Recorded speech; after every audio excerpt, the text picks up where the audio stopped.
Est-ce qu'on a des gens de Montbéliard? Ouais. Est-ce qu'on a des fiers représentants montbéliardais qui veulent me parler de leur ville un peu? Tout de suite beaucoup moins. Merci, merci madame. Quel courage. Bonsoir. Alors c'est pas moi, mais...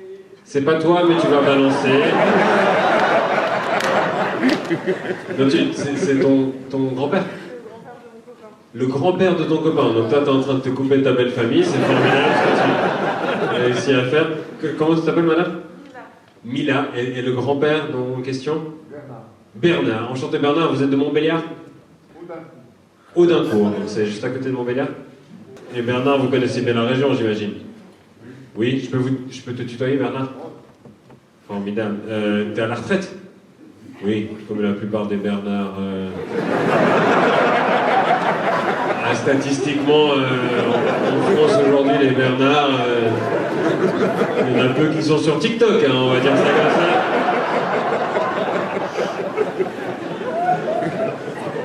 Et Montbéliard, ça a beaucoup changé de ton vivant, Bernard? Pas beaucoup, hein. C'est un peu ce que je me disais en arrivant, mais je voulais une confirmation. Non, j'ai demandé à Francis qui vous a fait l'annonce tout à l'heure, est-ce qu'il y a un peu des personnalités, des célébrités liées à Montbéliard? Il me dit oui, il y a la famille Peugeot, il y a Georges Cuvin, il y a Émile Michel. Puis je suis là, ah ouais, que de la star. Et après, je suis allé voir, ils sont tous morts le siècle passé. Et Bernard, tu travailles dans la région aussi? Je travaille. Oui. Et tu travailles où? Chez Peugeot. Toi, t'as un vrai de vrai de Montbéliard, c'est bien. Ouais, Peugeot, c'est fou parce que donc c'est vous qui avez fondé c'est l'entreprise qui a fondé le club de foot, c'est ça? Plus ou moins. C'est un peu ça, parce que en dehors de Montbéliard, moi, la seule fois que j'avais entendu parler de Montbéliard, c'était le FC Sochaux Montbéliard. Et donc, je vais vous avouer, j'étais persuadé que Montbéliard, c'était une petite ville à côté de Sochaux. J'ai débarqué aujourd'hui, puis en fait, c'est l'inverse, vous êtes fait vraiment arnaquer. T'es déjà allé au musée Peugeot, Bernard? Il est bien? Ouais? Je suis allé voir, j'étais curieux, je suis allé voir sur internet, j'aime bien aller voir les critiques des gens qui vont visiter les choses. Donc je suis allé voir les critiques du musée Peugeot sur Google, il y a de tout. Hein. Il y a des gens qui aiment bien, il y a des gens qui aiment moins. La brasserie fait pas l'unanimité. On n'y mange pas bien au musée Peugeot? Si? Ça a changé de cuistot. Mais c'était mieux avant ou c'est mieux maintenant? Mieux maintenant. En fait, c'est drôle parce que toutes les critiques parlent de la bouffe et le community manager du musée répond à toutes les critiques en disant « Oui, vous êtes sur la page du musée. Pour vous plaindre de la brasserie, merci d'aller sur la page de la brasserie. » Je pense que le community manager de la brasserie le déteste, hein, mais... J'ai bien aimé une critique de quelqu'un qui disait « Nous ne sommes pas amoureux des voitures, mais cela a plu à toute la famille. On regrette simplement le manque d'animation physique ou interactive, comme c'est le cas au musée Mercedes. » Donc des gens qui ne sont pas fans de voitures, ils ont quand même un style de musée qui est assez particulier. En vrai, il y a quelqu'un qui n'a pas du tout aimé. Musée ringard, froid et pas sympa, je n'ai pas du tout apprécié, les véhicules sont mal présentés et la collection est incomplète, ce n'est pas digne de Peugeot. Le mec est fâché. Je pense que c'était l'ancien cuistot.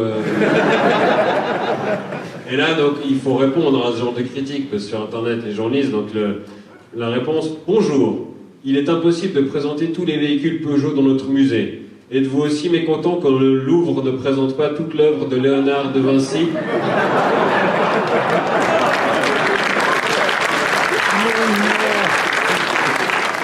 C'est vrai qu'entre la 206 et la Joconde, il y a match. Hein. On est sur le même niveau d'œuvre d'art.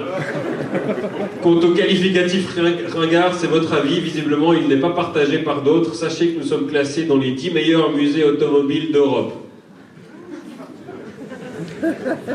Alors là, on se demande tous combien est-ce qu'il y a de musées automobiles en Europe. Ça doit être à 12 à mon avis, mais vous niquez Skoda et Audi, et ça, c'est quand même... Ça fait plaisir. Je suis tombé aussi sur d'autres articles sur Montbéliard. Je suis pas là longtemps malheureusement parce que après le spectacle, on part directement en direction de la Suisse. Mais je voulais voir un peu ce qu'il y avait comme activité à faire dans la région. Et donc j'ai tapé que faire à Montbéliard. Et le premier article qui est sorti, c'est un article d'un site et c'était marqué que faire en un week-end à Montbéliard. Et j'ai cliqué. Et je pensais qu'il y aurait une liste d'activités, mais non, c'est quelqu'un qui posait la question aussi.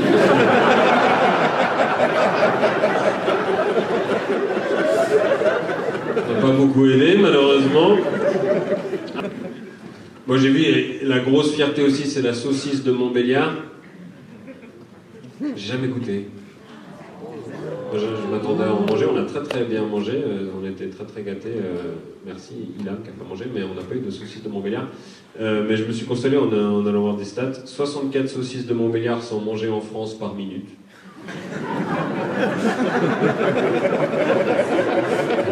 On est plus surveillé que ce que je croyais. Les GAFA, là, ça commence à devenir très très précis. Bah, petite excursion à Montbéliard, du coup, ce week-end. La maman de Sacha, tu t'appelles comment? Frédéric, vous avez prévu quelque chose? Le musée Peugeot. Je recommande la brasserie. Fort Coutu. Par contre, attendez-vous pas à voir toute la collection des Peugeot parce que c'est impossible, il y a tellement de chefs-d'œuvre. Comment... Bon, à part ça, si vraiment vous voulez voir toutes les Peugeot qui ont jamais été construites depuis 150 ans, il faut conduire depuis ici jusqu'à la frontière et regarder par la fenêtre. Vous avez belle historique de toute l'automobile française. Et du coup, un truc qui m'intéresse aussi, c'est de savoir s'il y a des gens qui n'ont aucune idée qui je suis. Parce que ça m'a frappé quand même que le prix du billet était à 8 €.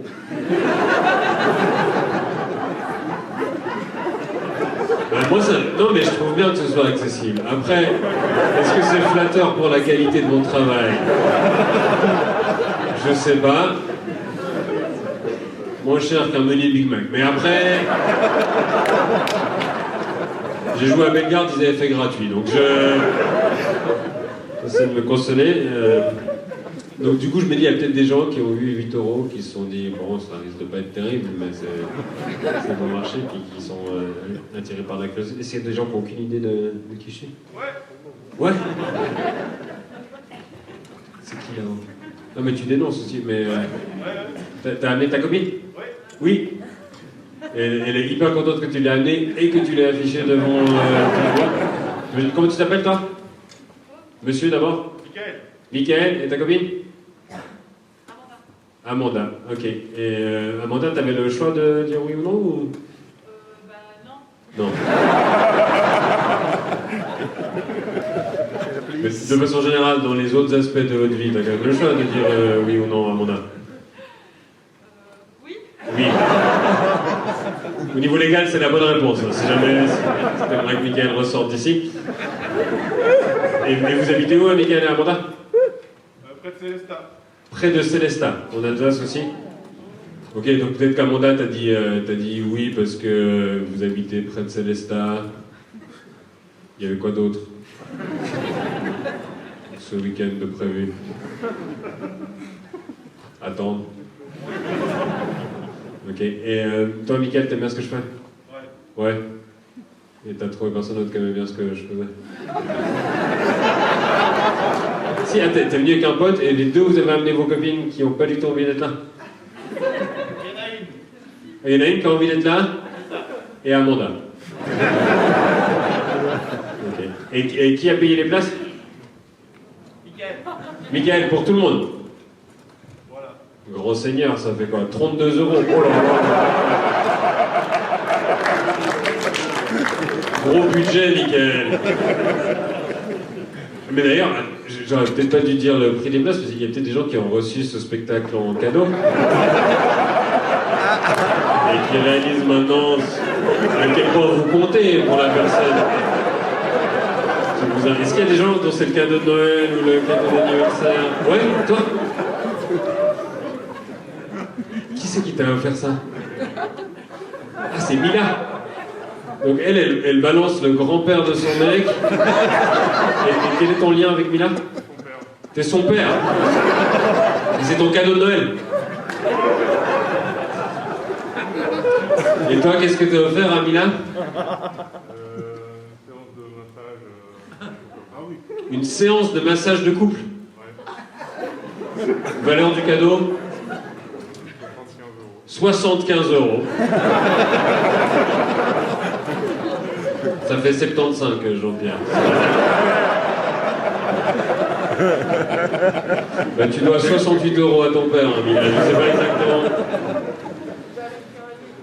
T'avais pris un livre? C'était quoi? C'était un livre de Ken Follett, mais son frère me l'a déjà offert. Ah, gros Noël, hein? Avec un bon d'échange? Non, pas de bon d'échange. Du coup, tu l'as donné à qui celui? En plus, Ken Follett, c'est des gros volumes. T'as pu caler un meuble ou... Oh là là, mais il a un gros carton. Donc en fait, si le spectacle te plaît pas, c'est du 0 sur 2 là. Pour l'instant, ça va? Et comment tu t'appelles? J'ai pas demandé ton prénom, pardon. Jérôme, enchanté Jérôme. Bon, ben, j'espère que tous ceux à qui ça a été offert vont passer une bonne soirée. Sinon, je crois que j'ai de quoi vous rembourser sur moi. Donc, on devrait pouvoir trouver un arrangement. Merci d'avoir regardé cette vidéo et toutes les autres vidéos que je mets avec plus ou moins de régularité. Il m'en reste encore quelques-unes de la tournée que je vais mettre bientôt, mais comme pas mal de gens m'ont fait remarquer, j'ai atteint les 100 000 abonnés sur cette chaîne de façon totalement improbable. J'ai pas reçu le trophée, mais je l'ai évidemment commandé pour me la péter, et je me suis dit que c'était l'occasion de faire une vidéo pour répondre à vos questions, une FAQ dans le langage des youtubeurs, vu que je suis le youtubeur le moins pro du monde. Donc oui, je vois souvent des questions dans les commentaires, parfois j'y réponds, et puis il y a la même question sur la vidéo d'après, ou même des fois quelques heures après. Donc là c'est l'occasion de répondre une bonne fois pour toutes à certains trucs. Posez vos questions en commentaire de cette vidéo, likez les questions auxquelles vous voulez des réponses. Si vous voulez plutôt me les envoyer par mail, vous pouvez le faire à thomaswieselhumour@gmail.com, et je vais faire une sélection hyper partiale selon mon humeur, et je tente d'y répondre bientôt. Voilà, merci beaucoup.